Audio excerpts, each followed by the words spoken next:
नमस्कार विद्यार्थी मित्रांनो, मी सचिन अतकरे इन्फिनिटी अकॅडमीच्या प्लॅटफॉर्मवर आपणा सर्वांचं मनापासून स्वागत करतो। विद्यार्थी मित्रांनो, एक अतिशय आनंदाची न्यूज घेऊन मी तुमच्या समोर आलेला एक बातमी आहे महत्त्वाची की महाट्रान्सकोची एक सुंदर अशी जाहिरात आलेली आहे, ज्याच्या एकूण जागा 134 पोस्टसाठी एक नवीन जाहिरात एई साठी आलेली आहे। महाट्रान्सको एई सिव्हिल 2025 साठी आजच्या या व्हिडिओमध्ये मी तुम्हाला हे सांगण्यासाठी आलोय की या परीक्षेची पद्धत काय आहे, सिलेबस नेमका काय आहे, सिलेबस मध्ये कोणत्या विषयाला किती प्रश्न आहेत, किती गुणांसाठी आहे, निगेटिव्ह मार्किंग आहे की नाही आहे, पेपर पॅटर्न कसा असणार आहे, पेपरसाठी एकूण वेळ किती दिलेला आहे आणि परीक्षा पद्धतीसाठी आपली अभ्यासाची रणनीती काय असावी, खास करून मराठी या विषयाची। त्यासाठी मी हा व्हिडिओ खास तुमच्यासाठी बनवत आहे। जर तुम्ही नवीन असाल आणि अजूनही जर तुम्ही इन्फिनिटी अकॅडमी हे यूट्यूब चॅनलला जर सबस्क्राइब केलं नसेल, लाईक केलं नसेल तर नक्की सबस्क्राइब करा, बेल आयकॉनला क्लिक करा, जेणेकरून तुम्हाला सगळे नोटिफिकेशन क्लासेसचे मिळतील। आपण सुरू करू आपला आजचा व्हिडिओ। जसं की तुम्हाला इथे दिसत असेल स्क्रीनवर की मराठीसाठी प्रश्न किती आहेत, तर एकूण 20 प्रश्न आहे, परंतु जर गुणांचा विचार केला तर मराठीसाठी गुण आहेत फक्त 10, पण प्रश्न मात्र 20 आहे। मग याची तयारी कशी करावी, कोणत्या टॉपिकवर किती प्रश्न येतील, या सगळ्या प्रश्नांची उत्तरं तुम्हाला या व्हिडिओमध्ये बघायला मिळतील। त्यामुळे हा व्हिडिओ सर्व विद्यार्थ्यांनी जे महाट्रान्सकोची स्पेशली तयारी करताय त्या सर्व विद्यार्थ्यांनी हा व्हिडिओ शेवटपर्यंत नक्की बघा। बघा मित्रांनो, ही जी परीक्षा पद्धती आहे, जसं की तुम्ही टेलिग्रामला बघितलं असेल, न्यूजपेपरमध्ये सुद्धा याची जाहिरात आली की एक्झॅक्टली ही जी परीक्षा पद्धती आहे ही परीक्षा पद्धती आहे तरी कशी। तर ही परीक्षा पद्धती कशी असणार आहे, तर तुम्हाला इथे दिसेल की सब्जेक्ट काय आहे, सब टेस्ट काय आहे, नंबर ऑफ क्वेश्चन्स किती आहेत, मार्क्स किती आहेत आणि त्यासाठी टाइम किती आहे। जर याचं आपण डिस्ट्रीब्युशन बघितलं तर जे प्रोफेशनल नॉलेज आहे त्याला सगळ्यात जास्त वेटेज आहे। जसं महाट्रान्सकोसाठी ते विचारणं अपेक्षित सुद्धा आहे आणि त्यासाठी एकूण जे प्रश्न आहेत ते 50 आहे आणि त्याच्यासाठी जे गुण दिलेले आहेत ते 110 गुण आहेत। नंतर टेस्ट ऑफ जनरल ॲप्टिट्यूड, त्याच्यामध्ये एकूण 3 घटक आहेत, ज्यात टेस्ट ऑफ रिझनिंग त्याच्यावर 40 प्रश्न आहेत 20 गुणांसाठी, टेस्ट ऑफ क्वांटिटेटिव्ह ॲप्टिट्यूड ज्यासाठी 20 प्रश्न आहे 10 गुणांसाठी, आणि टेस्ट ऑफ मराठी लँग्वेज। आता मराठी लँग्वेजसाठी 20 प्रश्न आहेत, एक दोन प्रश्न नाही आहेत, तब्बल 20 प्रश्न आहेत, पण गुण मात्र 10 आहे। मग जर आपण टेस्ट ऑफ जनरल ॲप्टिट्यूड बघितलं तर 40 अधिक 20 अधिक 20 म्हणजे टोटल 80 प्रश्न जे आहेत ते जनरल ॲप्टिट्यूडवर असणार आहे आणि प्रोफेशनल स्किलवर 50 असणार आहे। असे 80 आणि 50 असे मिळून 130 प्रश्न असणार आहेत आणि हे 130 प्रश्न 150 गुणांसाठी असणार आहे। मग आता हे 130 प्रश्न सोडवण्यासाठी साधारणतः कालावधी किती दिलेला आहे, तर कालावधी दिलेला आहे 120 मिनिट म्हणजे जवळपास 2 तास। निगेटिव्ह मार्किंग आहे का याच्यासाठी, तर याचं उत्तर आहे हो, 0.25 निगेटिव्ह मार्किंग आहे। याचा अर्थ काय आहे की जर 4 तुमचे उत्तर प्रश्न जर चुकले तर तुमचं 1 तिथे मायनस होणार, त्यामुळे 0.25 हे त्याचं निगेटिव्ह मार्किंग याच्यासाठी आहे। आता मला तुम्हाला हे सांगायचं आहे की यासाठी इन्फिनिटी ची तुम्हाला कशी सहाय्य होऊ शकते, कसं मदत तुम्हाला इन्फिनिटीचं मिळू शकते, तर तुमच्या सर्वांसाठी एक आनंदाची बातमी आहे। जेव्हा केव्हाही इंजिनिअरिंग असू दे किंवा इतर कुठल्याही स्पर्धा परीक्षा असू दे, जाहिराती आल्याबरोबर इन्फिनिटी विद्यार्थ्यांसाठी तत्पर असते आणि या बॅचसाठी तुम्हाला महाट्रान्सको एई सिव्हिलसाठी एक स्पेशल बॅच इन्फिनिटी अकॅडमीच्या प्लॅटफॉर्मवर सुरू होत आहे 15 मार्च 2025 पासून। या बॅचचं वैशिष्ट्य काय आहे, तर ही बॅच तुम्ही ऑनलाईन करू शकता किंवा ऑफलाईन करू शकता। ही बॅच एई सिव्हिल बॅच म्हणून आपण लॉन्च करतोय, ज्याचा तुम्हाला फायदा WRDच्या एक्झाम साठी सुद्धा होऊ शकतो, MJP साठी होऊ शकतो, ऑल म्युनिसिपल कॉर्पोरेशन एक्झाम साठी सुद्धा तुम्हाला या बॅचचा फायदा होऊ शकतो। या बॅचचं वैशिष्ट्य काय, जसं तुम्ही स्क्रीनवर बघत असाल, महाराष्ट्रातील सर्वात तज्ञ मंडळी ही इन्फिनिटी अकॅडमीच्या प्लॅटफॉर्मवर तुमच्यासाठी उपलब्ध आहे। जसं अनुभवी आणि तज्ञ शिक्षक वर्ग आहेत, मोफत ऑनलाईन टेस्ट सिरीज तुम्हाला या बॅचच्या माध्यमातून मिळेल, PDF फॉर्मॅटमध्ये तुम्हाला सर्व नोट्स सर्व विषयाच्या ह्या उपलब्ध होतील। टेक्निकल आणि नॉन टेक्निकल विषय हे दोन्ही विषय या बॅचमध्ये समाविष्ट केलेले आहेत आणि ऑफलाईन बॅच मानकरवाडा लोकेशन क्लासमधून होईल, म्हणजेच पुण्यामधनं ही जी ऑफलाईन बॅच आहे ही तुम्हाला करता येईल आणि ऑनलाईन तुम्ही जिथे असाल तिथून तुम्हाला करता येईल। त्यामुळे ॲड्रेस इथे दिलाय, मानकरवाडा नियर मोदी गणपती मंदिर, नारायणपेठ, पुणे या ठिकाणी. जर तुम्हाला या बॅच बद्दल अजून माहिती पाहिजे असेल तर जसं आपला व्हिडिओ संपेल त्यानंतर तुम्ही या दिलेल्या नंबरला कॉल करू शकता. नंबर आहे 9699897070 किंवा 7887811411 या नंबरला तुम्ही कॉल करू शकता. ही ऑनलाईन आणि ऑफलाईन मोडमध्ये होणारी एकमेव बॅच असणार आहे, सगळ्यांनी लक्षात घ्या. बॅच सुरू होणार आहे 15 मार्च 2025 रोजी. नंतर बघा की मराठीचा अभ्यासक्रम हा काय असणार आहे. जसं की मी तुम्हाला सांगितलं की 20 प्रश्न आहे आणि या बॅच मध्ये मी स्वतः तुम्हाला मराठी हा जो विषय आहे तो शिकवणार आहे. जसं की जे विद्यार्थी ऑलरेडी इन्फिनिटी अकॅडमीच्या चॅनलला आहेत, ज्यांनी क्लासेस केले आहेत, ते विद्यार्थी बऱ्यापैकी मला ओळखतात. जे नवीन आहेत त्यांनी पण मराठीच्या संदर्भात काही असेल तर इन्फिनिटी अकॅडमी चॅनलला जा, तिथे सगळे खूप सारे आपले व्हिडिओज आहेत ते सुद्धा बघून घ्या. आता अभ्यासक्रम नेमका काय असणार आहे. प्रश्न 20 आहेत पण गुण मात्र 10च दिलेले आहेत. मग 20 प्रश्नांचं वेटेज कसं आहे, डिस्ट्रीब्युशन कसं आहे, तर 3 प्रकारे डिस्ट्रीब्युशन केलेलं आहे. कसे आहेत ते 3 प्रकार ते तुम्हाला सुरुवातीला सांगतो. आयबीपीएस पॅटर्न आतापर्यंत काय सांगतो, म्हणजे आतापर्यंत आयबीपीएस आणि टीसीएस पॅटर्न नुसार ज्या परीक्षा झाल्या त्याचा पॅटर्न जवळपास सारखा होता. त्यातल्या तर आयबीपीएसने आपला पॅटर्न काटेकोरपणे फॉलो केलेला आहे. मग आता जर समजा 20 प्रश्नाचा जर आपल्याला मराठीचं वेटेज दिलेलं आहे तर त्यामध्ये रीडिंग कॉम्प्रिहेन्शन म्हणजे उतार्यावरील प्रश्न जे आहेत ते 4 ते 5 असणार आहेत. त्यानंतर एरर बेस्ड क्वेश्चन 5 ते 10 असतील आणि शफलिंग बेस्ड क्वेश्चन 4 ते 5 असतील. आता एरर बेस्ड क्वेश्चन्स कसे असतात किंवा शफलिंग बेस्ड क्वेश्चन कसे असतात तर याला व्याकरण चालवणं असं म्हणतात किंवा वाक्य पृथक्करण हे टॉपिक तुम्हाला येणं गरजेचं आहे, जे की इकडे सिलेबसमध्ये दिलंय, ज्या सिलेबसवर आता आपल्याला चर्चा करायची आहे. तुम्हाला व्याकरणात हे माहित पाहिजे की कर्ता कर्म क्रियापद यांची रचना कशी असते.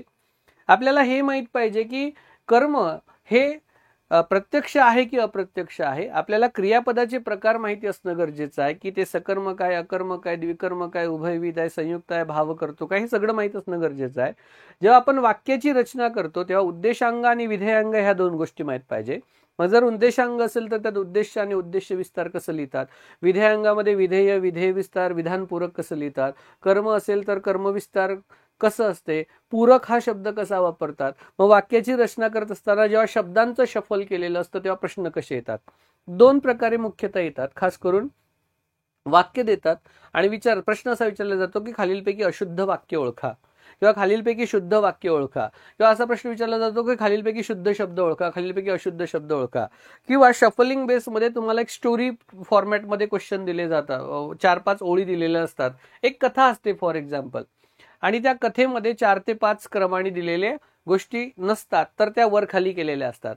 मग आपल्याला तो क्रम ओळखायचा असतो की नाही, हे पहिल्या नंबरला स्टेटमेंट असायला पाहिजे, नंबर 2 ला हे स्टेटमेंट असायला पाहिजे, नंबर 3 ला असायला पाहिजे. बरं, सगळ्यात महत्वाची अडचण काय, हे तुम्हाला 100% बरोबर येऊ शकते पण अडचण आहे वेळेची. जसं की मी सांगितलं की आपल्याला वेळ 20 प्रश्न 10 गुणांसाठीच आहे आणि जर वेळ 2 तासच दिलेला आहे आपल्याला, मग 2 तासामध्ये तुम्हाला टेक्निकल ॲज वेल एज नॉन टेक्निकल दोन्ही गोष्टीचे क्वेश्चन्स तुम्हाला करायचे आहेत आणि त्यासाठी मुद्दामून तुम्हाला शफलचे क्वेश्चन दिले जेणेकरून तुमचा वेळ जास्तीत जास्त तिथे गेला पाहिजे आणि बाकी प्रश्नांपर्यंत तुम्ही पोहोचलेच नाही पाहिजे. मग हे तुम्ही कसं करणार, तर याच्यासाठी एक मात्र सोल्युशन मी तुम्हाला आजच सांगतोय. जेव्हा तुम्ही तयारी सुरू करताय ती म्हणजे ओनली प्रॅक्टिस. तुम्ही जास्तीत जास्त सराव करायचा, जास्तीत जास्त या टॉपिकवर तुमचं कमांड पाहिजे आणि हे सगळे टॉपिक आपण या येणाऱ्या 15 मार्चच्या बॅचमध्ये कव्हर करणार आहोत. काय काय सिलेबस दिलाय, तर पहिला आहे वर्ण म्हणजे काय.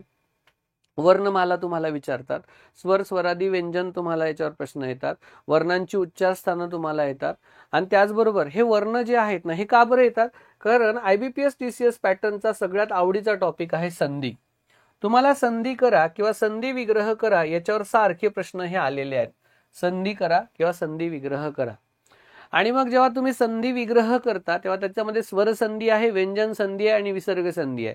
उदाहरणार्थ गायन या शब्दाचा संधी विग्रह करा असं जर मी तुम्हाला म्हटलं की एक शब्द दिलाय की बाळा गायन या शब्दाचा संधी विग्रह करा, तर बऱ्याच लोकांना माहित नाही की असं काहीतरी होते का, गय अधिक अन होते का किंवा गा अधिक यन होते का किंवा गाय अधिक न होते का वगैरे वगैरे. मग आता गई म्हणजे हा ऐ आहे आणि हा अ आहे. पहिल्या शब्दातला शेवटचा वर्ण असेल किंवा दुसऱ्या शब्दातला पहिला वर्ण असेल, ते दोघं एकत्र येऊन त्याच्यासाठी एकच शब्द तयार होतो. वर्णांच्या अशा एकत्र येण्याच्या पद्धतीला संधी असं म्हणतात. मग जर जवळ येणारे दोघंही जर स्वर असतील तर ती स्वर संधी असते. जवळ येणारे दोघेही जर व्यंजन असतील तर व्यंजन संधी असते, किंवा जवळ येणारा पहिला व्यंजन आणि दुसरा जर स्वर असेल तर ती सुद्धा व्यंजन संधी असते. तिसरं असते विसर्ग संधी, ज्यामध्ये पहिला विसर्ग असतो, दुसरा स्वर असतो, किंवा पहिला विसर्ग आहे आणि दुसरा व्यंजन आहे. म्हणजे जवळ येणारे असे असतील तर आपल्याला त्याला विसर्ग संधी म्हणता येईल. म्हणजे आपल्याला वर्णमाला टॉपिक मध्ये जर आपण स्वर स्वरादी व्यंजन व्यवस्थित शिकलो तर संधी टॉपिक वरचे आपले गुण जात नाही. आणि नंतर तुम्हाला लिंग आणि वचन या टॉपिकवर प्रश्न येतात. का बरं येतात? कारण तुमचं कन्फ्युजन होते. उदाहरणार्थ तुम्हाला विचारलं जातं दिलेल्या शब्दाचं लिंग बदला. मुलगा साधा शब्द देतात. मग तुम्हाला काय वाटते, एवढा सोपा प्रश्न मला येऊन जाईल, आणि तुम्ही ऑप्शन मध्ये शोधायला जाता की मुलगी कुठे आहे. कारण मुलगा हा पुल्लिंगी शब्द आहे, अकारांत पुल्लिंगी शब्द आहे.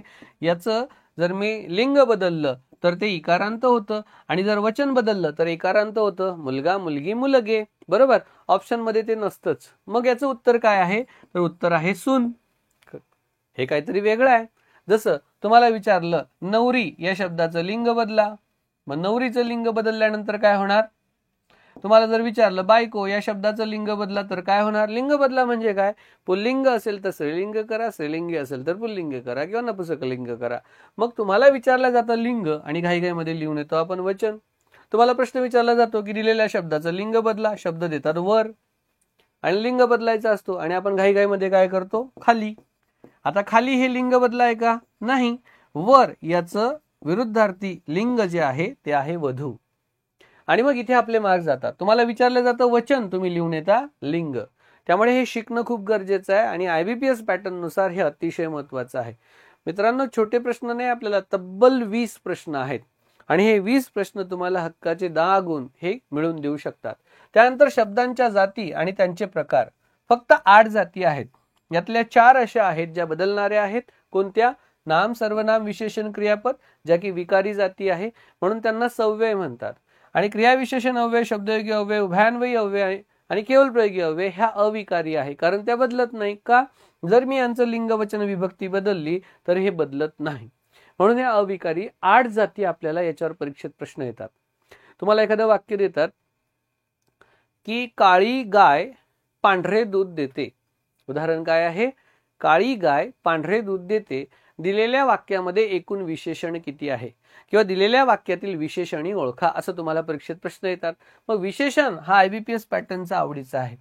त्याचबरोबर क्रियापद तुम्हाला येणं गरजेचं आहे. क्रियाविशेषण आणि क्रियाविशेषण अव्ययातला फरक येणं तुम्हाला गरजेचं आहे. विशेष नाम म्हणजे काय हे तुम्हाला येणं गरजेचं आहे. त्यामुळे शब्दांच्या जाती आणि त्यांचे प्रकार याच्यावर तुम्हाला येणाऱ्या परीक्षेमध्ये 100% प्रश्न येतील. त्यानंतर तुम्हाला काळ विचारतातच. उदाहरणार्थ ती पहा गाडी आली असा प्रश्न येतो, आणि ती पहा गाडी आली, आणि मग सांगा बरं काळ कोणता? वर्तमान आहे, भूत आहे की भविष्य आहे? आणि एवढे सिंपल प्रश्न असतात, पण आपल्याला शाळेमध्ये शिकवत असताना ते बरोबर शिकवलं नाही. जेव्हा आपण 5वी ते 10वी होतो, तुम्ही तर आता इंजिनियर्स आहात, त्यामुळे 10वी नंतर तुमचा व्याकरणासोबत दूरपर्यंत संबंध नाही. पण घाबरू नका, आपण या येणाऱ्या बॅचमध्ये हे सगळं इथे कव्हर करून घेणार आहोत. प्रयोगावर प्रश्न येतोच. कर्तरी, कर्मणी आणि भावे. प्रयोग कशाला म्हणतात? तर कर्ता, कर्म, क्रियापद यांच्या परस्पर संबंधाला प्रयोग म्हणतात. तसं आता मी 3 उदाहरणं सांगतो. त्या 3 उदाहरणामध्ये तुम्हाला कर्तरी प्रयोगही दिसेल, कर्मणी पण दिसेल, आणि भावे पण दिसेल. जसं राम रावणाला मारतो, रामाने रावण मारला, आणि रामाने रावणाला मारले. तिन्ही प्रयोग याच्यामध्ये येतात. मग तुम्हाला कर्ता प्रथम येत आहे का, कर्म प्रथम येत आहे का, क्रियापद कसं आहे, हे सगळं तुम्हाला इथे बघायचं आहे. समासवर प्रश्न येतो. 4 मुख्य आहे: अव्ययीभाव समास, तत्पुरुष समास, द्वंद्व समास आणि बहुव्रीही समास. IBPS पॅटर्न नुसार प्रयोग, समास, काळ हे फेवरेट टॉपिक आहेत. मी जे तुम्हाला सांगतोय ना, हे 20 प्रश्नामध्ये कसे गुण घ्यायचे पैकीच्या पैकी, त्याच्यासाठी अतिशय उपयुक्त आहे. भाषेचे अलंकारावर प्रश्न येतात. एखादा शब्द किंवा एखादं वाक्य त्या भाषेला सौंदर्य प्राप्त करून देतो, त्याला भाषेचं अलंकार जसं म्हणतात. जसं मानवी शरीराला शोभा आणणाऱ्या वस्तू म्हणजे मानवाचे अलंकार आहे. जसे कपडे, दागदागिने, केशरचना, वेशभूषा हे मानवाचे अलंकार आहे. तसं भाषेचे अलंकार असतात, जसं की यमक असतात, काही श्लेष असतात. जसं श्रीकृष्ण नवरा मी नवरी आणि शिशुपाल नवरा मी नवरी, किंवा सदा सर्वदा योग तुझा घडावा, तुझे कारणी देह माझा पडावा, उपेक्षू नको गुणवंत अनंत रघुनायका मागणीच्या. यमक अलंकार आपल्याला दिसतो. जे आधीचं श्रीकृष्णाचं मी उदाहरण दिलं ते श्लेष अलंकाराचं आहे. मग अलंकारावर तुम्हाला प्रश्न परीक्षेत आलेले आहेत. वाक्यांच्या प्रकारावर येतातच. ते केवल वाक्य आहे का, संयुक्त वाक्य आहे का, मिश्र वाक्य आहे का, स्वार्थी आहे का, आज्ञार्थी आहे का, विद्यार्थी आहे का, प्रश्नार्थी आहे का, संकेतार्थी आहे का, उद्गारार्थी आहे का, विधानार्थी आहे का, तुम्हाला याच्यावर परीक्षेत प्रश्न येतात. आणि या वाक्याच्या प्रकारावरच आधारित तुम्हाला त्या वाक्यांच्या शफलवर प्रश्न येतात. ओके. नंतर शब्द, आता या 10 नंतर जे टॉपिक चालू होतात ते सगळे व्होकॅब्युलरीचे आहेत, जे तुम्ही बिलकुल करत नाही. का? तुम्हाला हे करायला वेळच नाहीये, तुम्हाला हे आवडतही नाही. शब्द समाबद्दल एक शब्द, समानार्थी शब्द, विरुद्धार्थी शब्द, विरामचिन्ह, म्हणी, वाक्प्रचार हे तुम्ही करतच नाही. आणि हे कसं करायचं, कमी वेळात याची तयारी कशी करायची, तर याची जर तुम्हाला चिंता वाटत असेल, काळजी वाटत असेल, तर अजिबात घाबरू नका. 15 मार्चला आपण जी बॅच सुरू करतोय त्याच्यात तुम्हाला हे सगळं तिथे बघायला मिळेल. सोबत विभक्ती आणि त्यांच्या प्रकारावर तुम्हाला परीक्षेत प्रश्न आलेला आहे, जो की व्याकरणाचा पार्ट आहे. मराठीत एकूण 8 विभक्ती मानल्या जातात. प्रथमा, द्वितीया, तृतीया, चतुर्थी, पंचमी, षष्ठी, सप्तमी आणि संबोधन असते. आणि मग त्याचे कारक अर्थ काय हे तुम्हाला परीक्षेत विचारतात. दुसऱ्या भाषेतून आलेले जे शब्द आहेत त्याच्यावर प्रश्न येतात, किंवा जोड शब्द तुम्हाला विचारतात. जसं घर टिंब टिंब काय असेल, दार. जमीन टिंब टिंब पुढे काय असेल, जुमला. मग हे आपल्याला माहित पाहिजे. नाते टिंब टिंब वाईक हे आपल्याला माहित पाहिजे. मग जोडीने येणारे जे शब्द आहेत त्याच्यावर सुद्धा परीक्षेमध्ये प्रश्न येतात, आणि ते अशा पद्धतीनेच येतात. त्यात उतार्यावर तुम्हाला एक उतारा दिला जातो आणि त्या उतार्यावर 4 ते 5 प्रश्न असतात. आता उतारा सॉल्व्ह करणं हे काही शाळेचे उतारे नाहीये. एक लक्षात घ्या की तुम्ही ज्या परीक्षेची तयारी करता ती स्पर्धा परीक्षा आहे, आणि स्पर्धा परीक्षेसाठी तुम्हाला जे विचारलं जातं ते टफ लेवलचं असतं, काठिण्य पातळीचं असतं. मग उतारे नेमके कसे सोडवायचे हे सगळं आपण या सेशन मध्ये इथे बघणार आहोत.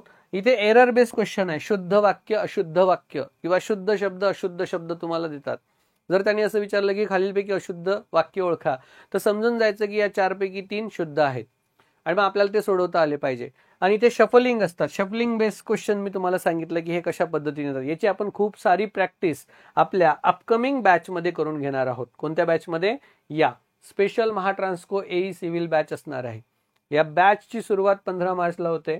जे विद्यार्थी हा व्हिडिओ बघताय त्या विद्यार्थ्यांनी ऑनलाईन आणि ऑफलाईन बॅच साठी लगेच तुम्ही ऍडमिशन घेऊन घ्या. ही सर्व मंडळी तुम्हाला तिथे शिकवायला आहे. जर तुम्हाला अजून काही अडचणी असतील या संदर्भात, या बॅचच्या संदर्भामध्ये, तर आपण नक्की भेटू. मराठी हा विषय मी स्वतः तुमचा इथे कव्हर करून घेईल, आणि GS साठी, टेक्निकल साठी, नॉन टेक्निकल साठी महाराष्ट्रातील आजच्या घडीला असणारी सर्वोत्तम टीम ही इन्फिनिटीकडे आहे. तर काही तुमचे प्रश्न असतील तर नंबर दिलेले आहेत. व्हिडिओ कसा वाटला त्याच्या संदर्भात काही प्रश्न जर तुमचे असतील तर कमेंट नक्की करा. भेटू आपण अशाच पुढच्या व्हिडिओमध्ये. धन्यवाद.